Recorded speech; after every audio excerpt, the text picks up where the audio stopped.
हितेंद्र ठाकूर यांच्या बालेकिल्ल्यात अर्थात त्यांच्याच वसई विधानसभा मतदारसंघामध्ये कुणाला आघाडी मिळेल असा प्रश्न सातत्याने विचारला जातोय.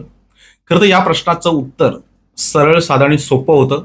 ते म्हणजे इथे हितेंद्र ठाकूरांची ताकद आहे, हितेंद्र ठाकूरांचा बालेकिल्ला आहे, हितेंद्र ठाकूर आमदार आहेत. त्यामुळे साहजिकच त्यांना मानणार तिथे वर्ग आहे, त्यांचं तिथे काम आहे. त्याच्यामुळं त्यांच्याच उमेदवाराला आघाडी मिळेल असं उत्तर होतं. सर्वजण तेच उत्तर देत आहेत की वसईमध्ये राजेश पाटील यांना 20 ते 25 हजाराचा लीड मिळेल असं सांगितलं जात आहे. प्रत्यक्षात तशी काही परिस्थिती आम्हाला वाटत नाही. मशालचा अंदाज जो आहे तो अंदाज असा आहे की इथे पहिल्या क्रमांकावर उद्धव बाळासाहेब ठाकरे गटाच्या त्या पक्षाच्या भारती कांबडी या पहिल्या क्रमांकावर राहतील. दुसऱ्या क्रमांकावर थोड्याफार फरकाने, म्हणजे फरक खूप मोठा नसेल, राजेश पाटील राहतील.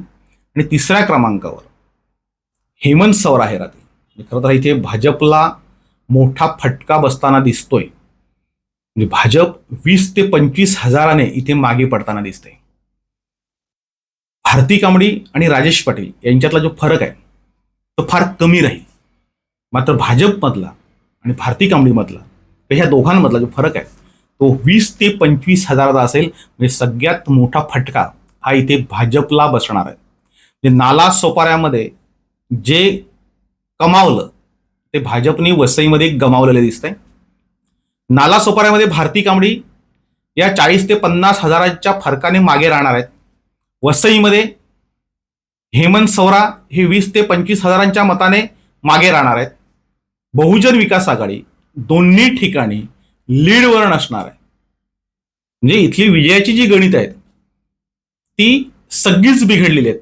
म्हणजे दोन्ही मतदारसंघामध्ये एखादाच पक्ष पुढे जायला हवा होता किंवा दोन्ही मतदारसंघामध्ये एकाच पक्षाशी टक्कर व्हायला हवी होती. तसं होताना दिसत नाही. इकडे भारती कांबडी आणि तिकडे हेमंत सवरा पुढे राहत आहेत. आणि ज्यांना अगदी चांगल्या फरकांच्या लीडची अपेक्षा होती ते मात्र राजेश पाटील या दोन्ही मतदारसंघामध्ये मागे राहताना दिसत आहेत. म्हणजे हा खरं तर मशालचा अंदाज आहे. 4 जूनला खरं खोटं कळेल.